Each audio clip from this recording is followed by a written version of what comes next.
Ndabashuhuje bene data ukundwa n'Imana, Imana iguha umugisha. Nongeye kukwifuriza kugira ibihe byiza.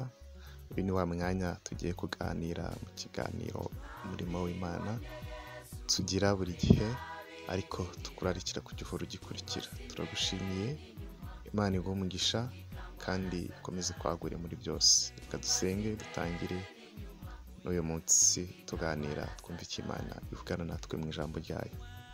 Mwami Imana, turagushimye, tugushimiye ubuntu bwawe, imbabazi zawe n'urukundo rwawe. Turagushimye ko turi abo waremye, turemesheje imirimo myiza kugira ngo tuyigenderemo. Turakwemereye rero komeza uganze imitima yacu, utegeke kandi uyobore ubuzima bwacu. Turabizi ko uyobowe nawe atayoba, kandi turabizi neza yuko inzira yawe ari iy'amahoro, ari iy'urukundo n'ubugwaneza. Turakwinginze rero kugira ngo ukomeze kuyobora ubuzima bwacu, ukomeze kuyobora imibereho yacu, kuko tuzi neza ko dufite byinshi bishobora kutuyobya, bikatwitwaza igitugu, bikatuyobora mu nzira zidakwiriye. Turakwemereye gukomeza uturwanirire, duhe imbaraga zo gukomeza kunesha ibiturwanya, kuko tuzi neza ko twebwe ubwacu tutakishoboza. Tugiye gutangira ikiganiro rero, reka ubane n'umuntu wese wakurikiye ikiganiro, muhe umugisha, kandi data icyo ukeneye kutubwira mu ijambo ryawe, abantu bongere bumve bavuganye n'imitima yabo binyuze mu ijambo ryawe. Turakwemerera rero, reka uganze imitima yacu, ukomeze kutwiyoborera, kuko tuzi neza yuko wowe ubwawe ari wowe ureba imitima y'abantu kandi ukayiyobora. Ngaho rero tegeka uganze kandi ubane natwe, mu izina rya Yesu Kristo tubisenze twizeye, amen.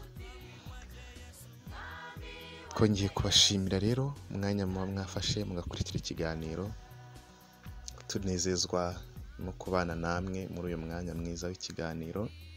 Tugiye kurebera hamwe abo turi bo, tugiye kurebera hamwe twebwe turi bande imbere y'Imana. Ushobora kuba wibaza uwo uri we, ukibaza ngo mbese ngewe ndinde imbere y'Imana. Uyu munsi uraza guhishurirwa neza uwo uri we imbere y'Imana, kandi ndakwinginze uze kwitwara nk'aho Imana ari kwikubona, kandi uharanire ko uko Imana ikubona ari nakuri. Reka twifashishe ijambo Petero wa mbere ibice 2 umurongo wa 9. Petero wa mbere ibice 2 umurongo wa 9 haranditswe ngo ariko twebweho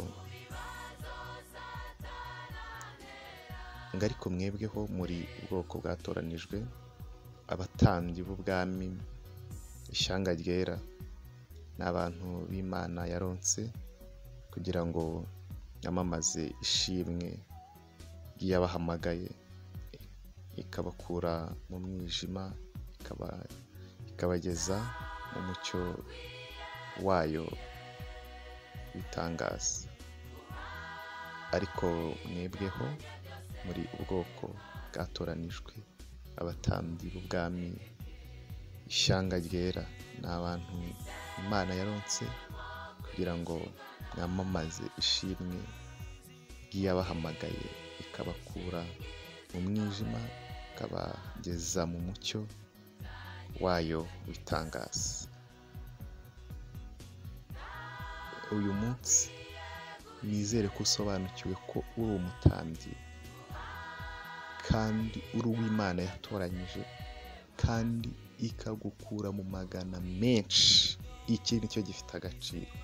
Yagukuye mu mwijima, iragutoranya, ikugeza mu mucyo w'itangaza. Mbese koko wowe wirebye ubwawe uri umucyo ahantu uri mu mwijima? Byashoboka ko udasobanukiwe neza, ariko uyu munsi tekereza ahantu uba, aho ukorera, aho mu muryango wawe abagukikije. Mbese koko uri umwami, ukaba umutambyi, uri uw'Imana yatoranyije koko?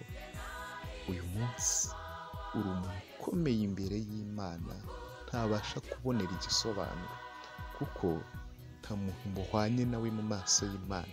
Igihe cyose Imana ikubona nkawe, nubwo wenda dushobora kugira abantu tubona bageze ku bintu byinshi bikomeye tukagira ibyo tubigiraho, ariko Imana y'ubwayo iraduhamagarira twebwe ubwacu kuba umucyo aho turi, tutitaye ku byo abandi babamo n'ibyo abandi bakora.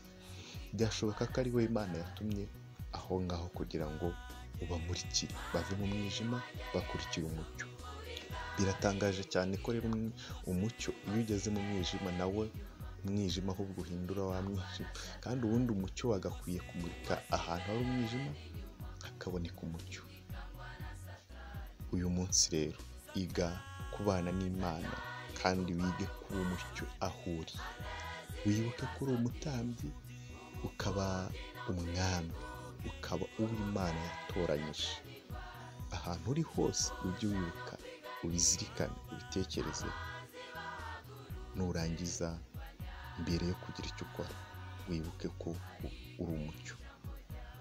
Mbere yo gufata ibyemezo mu rugo rwawe, muri famiye yawe, aho ukorera, aho usengera, n'ahandi hose ushobora kugera, aba ari umwanya mwiza wo kuvuga ubutumwa, kuko uri umucyo ukeneye kumurikira abari mu mwijima. Reka rero dusenge Imana, dusaba Imana ngo idushoboze gukomeza kuba umucyo aho turi hose no gukomeza kuguma mu nzira nziza yayo. Mana, tugushimiye ko wadutoranyije ukatugira abami, ukatugira abatambyi b'ubwami bwawe. Turabigushimiye, twabona ikiguzi tubigura, ndetse ntitwabona n'amagambo akwiriye dukoresha tugushima. Buri muntu wese ahari hari aho yageraga agacika intege, ariko ndamusabira ngo umuhe imbaraga abashe kunesha mu gihe gikomeye. Aho azagera hose azaba umucyo umurikira abantu bose. Muri famiye yiwe abe umucyo, mu kazi kiwe abe umucyo, muri gahunda ziwe za buri munsi abe umucyo. Kandi Data, ubuze ibyiringiro umusubizemo ibyiringiro, ucitse intege umusubizemo intege, yewe n'uwumva mu mutima wiwe atari kukumva, ari gusenga kumva nturi kumwumva, nawe uri kumusanga umugirire neza, umutabare, wongere umwereke kuri Imana igira neza. Turakwemereye, ganza utegeke, kuko tuzi neza ko uhari. Ganza utegeke, ubwami bwawe bwamamare hose, abantu bawe ishyanga warotse ukaritoranya, reka barusheho gukomeza gukura mu bwiza no mu mwuka. Ntaba ari twebwe, ahubwo izina ryawe rihabwa icyubahiro. Turagushimiye rero ko wavuganye n'imitima y'abantu binyuze mu ijambo ryawe. Reka rero ukomeze umugisha abakurikiye, kandi Data, naho bazageza ubu butumwa hose bazahabwa umugisha. Ntaba ari twebwe, ahubwo ubwami bwawe bukomeza kwamamara hose. Reka ibyo ushaka kandi ushima biduhana n'abera bose, mu izina rya Yesu Kristo tubisenze. Amen.